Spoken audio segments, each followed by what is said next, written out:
Бүгінгі сабақта біз ақпараттың өлшем бірліктерімен танысамыз, олардың бірінен екіншісіне айналдыруды үйренеміз. Одан кейін Хартли формуласымен танысамыз. Ақпараттың көлемін анықтау үшін алфавиттік тәсілді қолдануды үйренеміз, соларға есептер шығарамыз. Одан кейін ақпараттың қасиеттерімен танысамыз.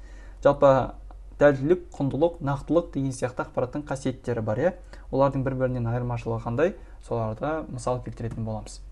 Бірінші тақырып ақпараттың өлшем бірліктері.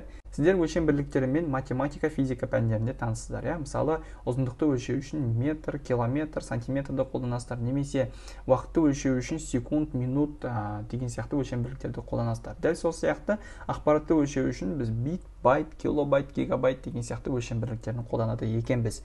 Күнделікті өмірде сіздер гигабайт, терабайт деген сияқты өлшем бірліктерін қолданып жүрсіздер. Мысалы, телефон алатын кезде оның жадына қарайсыздар, ол қанша гигабайттан тұрады. 64 гигабайт па, 128 гигабайт па деген сияқты. Бірақтан да сіздерге мынау бит, байт, килобайт деген сияқты ұғымдар таныс емес болуы мүмкін. Соларды бүгін бір-бірінен ажыратуды үйренетін боламыз. Ең бірінші мынандай нәрсемен танысып алайық. Компьютердің мынау ақпараттың көлемін өлшеу үшін біз компьютерді қолданады екенбіз. Ол қалай? Мысалы, сіздер ұзындықты өлшеу үшін сызғышты қолданасыздар, уақытты өлшеу үшін сағатты қолданасыздар. Дәл сол сияқты ақпаратты өлшеу үшін сіздер компьютерді қолданады екенсіздер. Мен сіздерге оған қазір бір мысал келтірейін. Ол үшін мен рабочий столдан қазір документ создать етемін. Ол текстовый документ TXT форматында. Осы TXT форматындағы документтің ішіне мен кез келген сөз жазсам болады. Мысалы, Legosoft деп жазайын. Осы Legosoft'ты сохранить еттім. Енді мен қазір осы Legosoft сөзінің компьютер жадынан қанша бит немесе байт алатынын көрсем болады. Ол үшін свойствоны басамын. Қараңыздар, мына жерде размер 8 байт деп тұр. Яғни Legosoft сөзі компьютер жадынан 8 байт көлемді алып тұр екен. Не үшін 8 байт? Біз жерде Legosoft сөзі қарап тұрсаңыздар 8 әріптен тұр. Әрбір байтты құрап тұр екен. Бұны мен қазір сіздер Хартли формуласымен танысқан кезінде толығырақ танысатын боласыздар. Әзірше осыны есте сақтай тұрыңыздар. Олай болса, біз бүгінгі сабаққа есептер шығарайық. Ең бірінші есеп. Бірінші есепте 15 гигабайтты айналдыру керек килобайтқа, Ол үшін не істейміз? Бірінші 15-ті жазып алайық. 15 гигабайт бізде. Осы жердегі, қараңыздар, енді гигабайт, 1 гигабайтты біз бірінші мегабайтқа айналдырып аламыз керек. 1 гигабайтта 1024 мегабайт бар. Қараңыздар, үлкен өлшем бірлігінен кішісіне айналдырған кезде біз көбейту амалын қолданамыз. Сонда мына жерде 15-ті көбейтеміз 1024-ке. Солай біз осы жерден 2000 қанша, бұл жерден қанша шығады? 15360. Яғни 15360 мегабайт болады екен. Біз мегабайтқа айналдырдық, енді осыны килобайтқа айналдыруымыз керек. Ол үшін 15360 мегабайтты килобайтқа айналдыратын кезде 1 мегабайтта 1024 килобайт болғандықтан, оған тағы да 1024-ке көбейтеміз. Сонда бізде қанша шығады жауап? Жауап бізде шығады 15.728.640 килобайт. 15 гигабайтты килобайтқа айналдырған кезінде осындай жауап шығады екен. Келесі есепте 3 мегабайт ақпарат 32 килобайт ақпараттан неше есе көп дейді. Ол үшін бірінші біз 3 мегабайт ақпаратты килобайтқа айналдырып алайық. 3 мегабайт тең болады 3 көбейтілген мегабайтта бізде 1024 килобайт бар, 1024-ке көбейтеміз. Тең болады қанша? 3072-ге тең болады екен. 3072 килобайтқа. Неше есе көп екенін табу үшін біз осы 3072-ні бөлеміз 32 килобайтқа. Бізде жауап шығады 96. Сонда 96 есе көп екен біздегі 3 мегабайт ақпарат 32 килобайттан. Келесі тақырып бізде Хартли формуласы. Бағана естеріңізде болса, мен Legosoft деген сөзді 8 байт ақпарат алып тұрғанын көрсеткен болатынмын. Осы Хартли формуласымен есептелінген болатын. Хартли формуласы дегеніміз мынау осы. Бұл жердегі n i деген не мағына білдіреді? Ол үшін бірінші әліпби деген ұғыммен танысып алайықшы. Әліпби бұл әріптердің, символдардың, тыныс белгілерінің жиынтығын айтады. Мысалы, қазақ әліпбиінде 42-ге тең, орыс әліпбиі 33-ге тең, ал компьютер әліпбиі 256-ға тең. Өйткені компьютерде 256-ға тең болатын әріптер, символдар, тыныс белгілер тізімі бар, иә. Жалпы әліпби қуаттылығы дегеніміз міне осы санын айтады. Мысалы, қазақ әліпбиінің қуаттылығы 42, орыс әліпбиінің қуаттылығы 33, компьютер әліпбиінің қуаттылығы 256-ға тең. Енді бағанағы біздегі сол Хартли формуласы осы формула арқылы есептелінген болатын. 8 байт деген көлем Legasoft-тың. Соны қалай есептеледі, соны шығарып көрейік. Қараңыздар, компьютер әліпбиінде мен айтып өттім, 256 символ бар дедім. Бағанағы формуланы еске түсіріп алайықшы бірінші. n тең 2-нің i дәрежесі. Осы жердегі n дегеніміз бізде 256, 2-нің i дәрежесі. Осы i-ды тауып алайық. 256 дегеніміз бұл 2-нің 8 дәрежесі тең 2-нің i дәрежесіне. i тең болады 8-ге, өйткені 2 мен 2 қысқарып кетеді. 8 бұл i, 8 дегеніміз бұл 8 бит деген мағынаны білдіреді. Ең кіші өлшем бірлік 8. i осы битпен есептелінеді. Қараңыздар, бізде i 8 битке тең болып тұр екен. Мен бағана Legasoft деген сөзді жаздым. Legasoft. Осы Legasoft сөзіндегі әрбір әріп 8 битке тең болып тұр екен.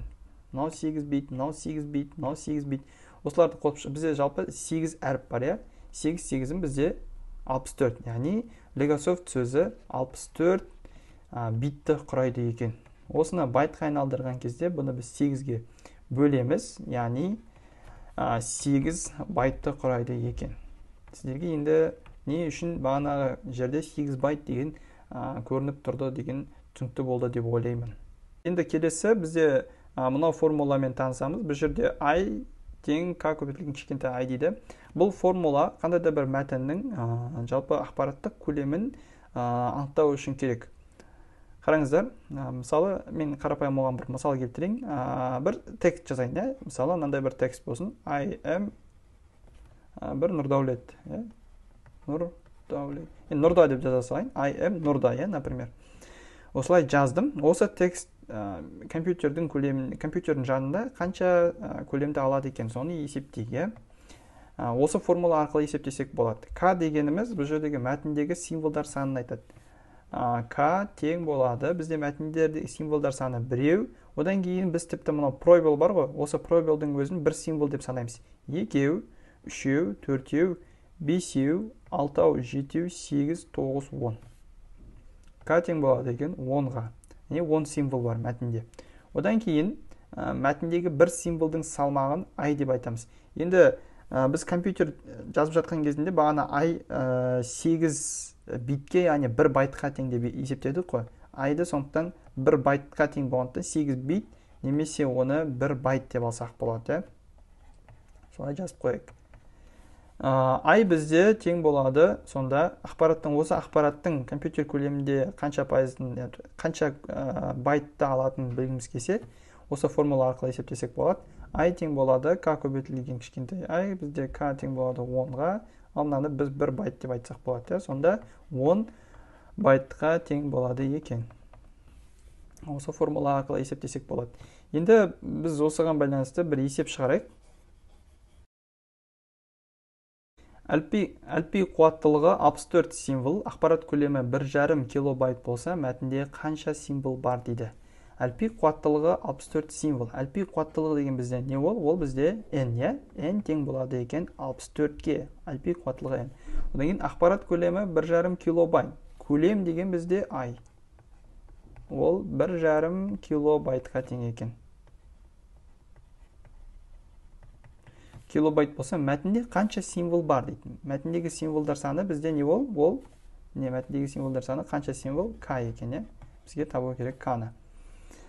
Жалпы қараңыздар, мына формуладан K-ны табу үшін біз не істейміз? K тең болады i бөлінген кішкентай i. Осы формуламен K-ны тауып алуымыз керек екен. Бірақ бізге мына жақтағы i белгісіз. Біз бағанағы оның алдында өткен формуланы есімізге алайық. N тең 2-нің I дәрежесі. Біз осы жерден I тауып алсақ болады, өйткені бізде N берілген. Осы жерде қараңыздар, N дегеніміз бізде 64-ке тең 2-нің I дәрежесі. 64 дегеніміз 2-нің 6 дәрежесі, 2-нің I дәрежесі, сонда 2 мен 2 қысқарып кетеді. I бізде тең болады екен 6-ға. Біз мынау кішкентай I-ды тауып алдық, үлкен I бар. Осы формулаға енді салып шығара саламыз. Бұл тең болады. Бірақтан бізде мынау үлкен I ол 1,5 килобайт. Ал мынаның өлшем бірлігі бізде I бұл бит ретінде тұр. Сондықтан біз мынау килобайтты битке айналдырып алуымыз керек. Ол үшін 1,5-ді біз 1,5 көбейтілген, қараңыздар, 1,5 килобайтты бірінші біз байтқа айналдырып алуымыз керек. Байтқа айналдыру үшін оны біз 1024 байтқа көбейтеміз. Одан кейін ол байтты біз битке айналдыруымыз керек. Сол үшін 8-ге көбейтеміз мына жерде. Сосын бізде 6 битке бөлеміз. Бізде шығады екен сонда қазір 2048. Яғни осы әліпби қуаттылығы 64 символ, ақпарат көлемі 1,5 килобайт болса, мәтінде қанша символ бар? 2048 символ бар екен. Жауап шықты. Келесі есеп бізде 350 беттен тұратын кітап көлемі 600 мегабайт тасымалдаушы құралдың қанша бөлігін алады дейді. Кітаптың бір бетінде 60 символдан тұратын 40 жол бар дейді. Жалпы бізде бір кітап бар екен, ол кітап 350 беттен тұрады. Сол кітап 600 мегабайт тасымалдаушы құралдың қанша бөлігін алады деп тұр ғой. Берілген жазып шығайық. К бет саны, кітаптың бет саны бізде 350 бет бар екен. Бір бетте дейді 60 символ және 40 жол бар дейді. К жол деп жазып қойын. Кітаптың бір бетінде 40 жол бар екен. Әрбір жолда 60 символ бар екен. Және содан кейін бізде мынау тасымалдаушы құралдың көлемі берілген екен, ол 600 мегабайт.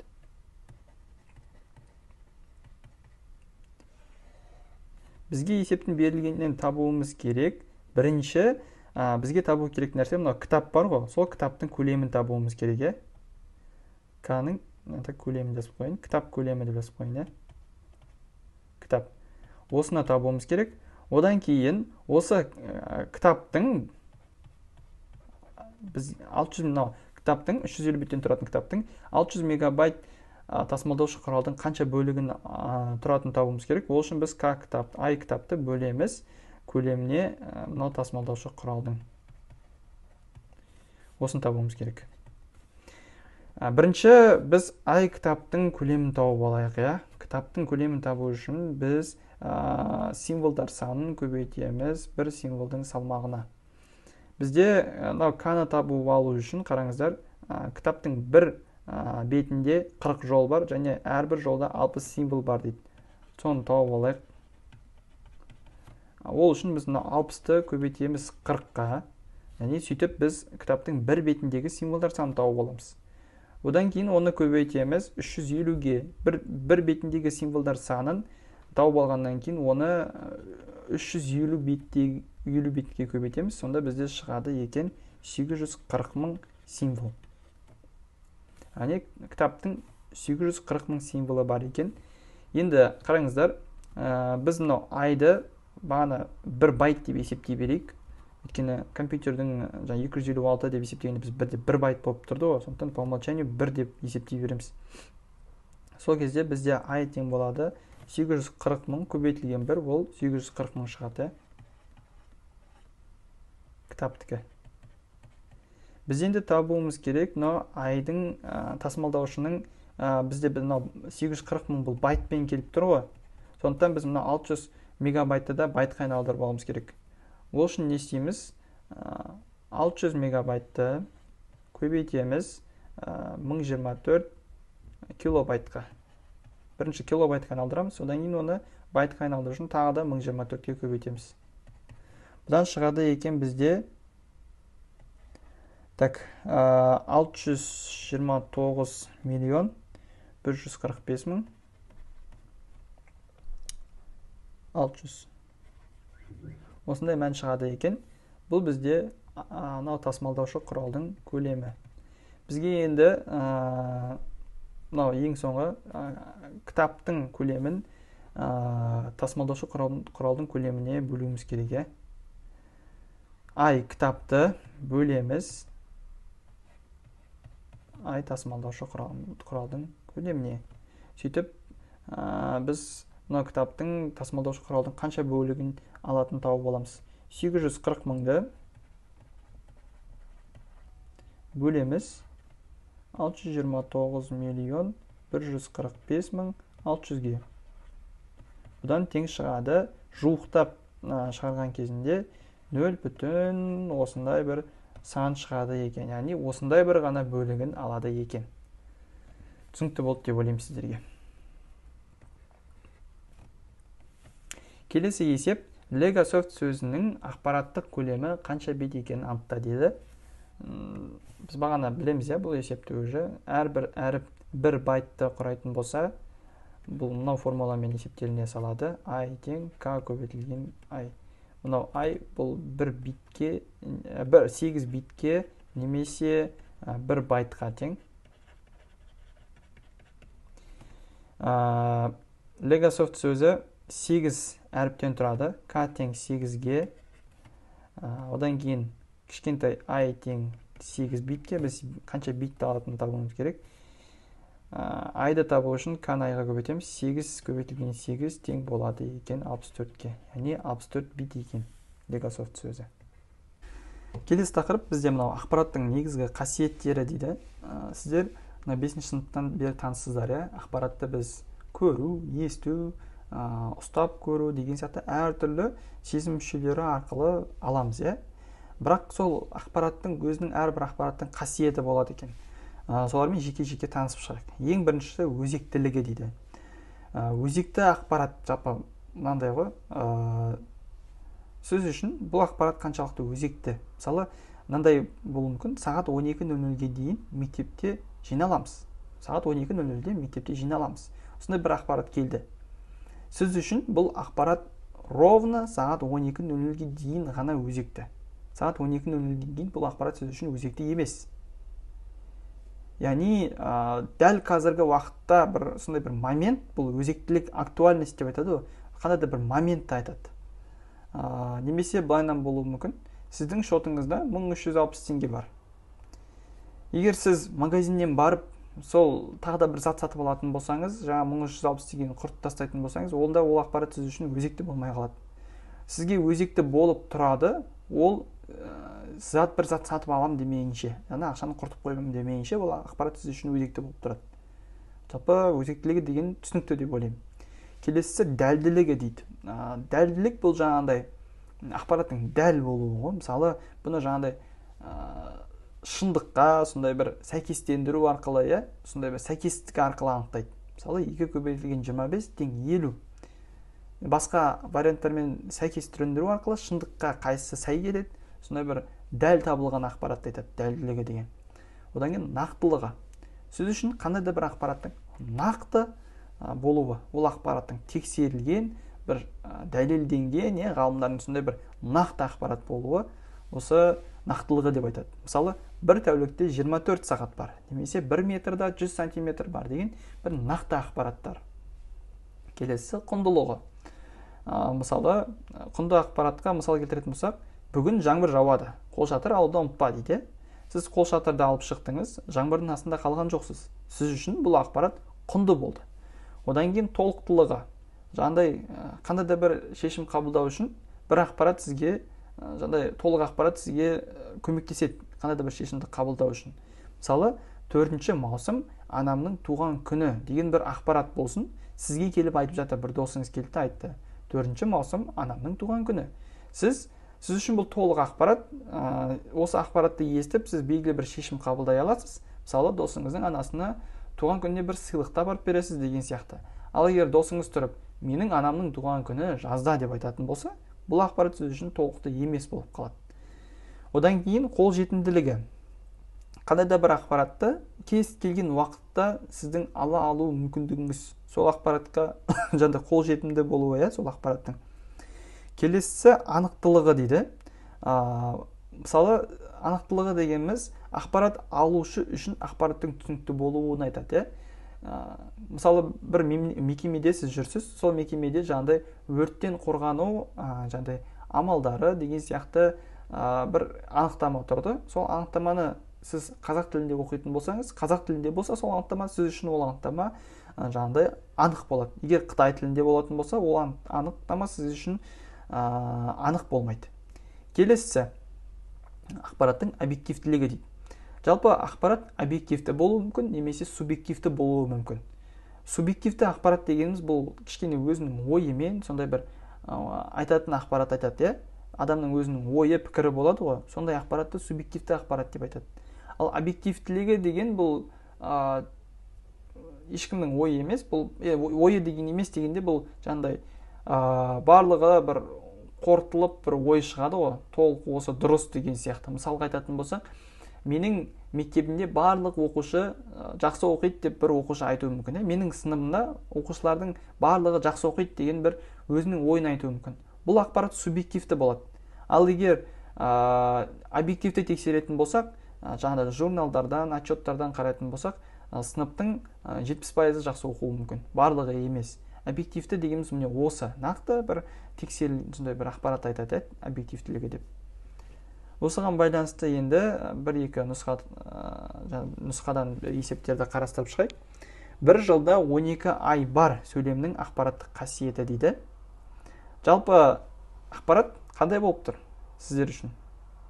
Нақты болып тұр, нақты ақпарат, ешкімнің жаңағыдай еш нәрсесі қажет емес, нақты ғалымдармен тексерілген, дәлелденген ақпарат, сондықтан жауап нақтылық болады. Келесі, бүгін сағат 17:00-де ата-аналар жиналысы өтеді дейді. Сағат 17:00-де ата-аналар жиналысы өтеді. Сіз үшін бұл қандай ақпарат болып тұр? Өзекті ақпарат болып тұр, 17:00-де қалып қоймауымыз керек. Сіз үшін бұл ақпарат өзекті ақпарат болып тұр. 17:00-ге дейін өзекті болады. 17:00-ден кейін ақпарат сіз үшін өзекті болмай қалады. Келесісі, жеңіс, бүгін дәруменіңді ішуді ұмытпа. Енді жауапта маңыздылық деген жауап бар. Сосын осы маңыздылық пен құндылық кішкене бір-бірін шатастыруы мүмкін. Қараңыздар, маңыздылық деген ақпараттың қасиеті жоқ, бірақ құндылық деген бар. Сіз үшін бұл ақпарат негізінде құнды болып тұр. Сондықтан жауап құнды болады екен. Бүгінгі сабақ осы. Келесі сабақта кездескенше.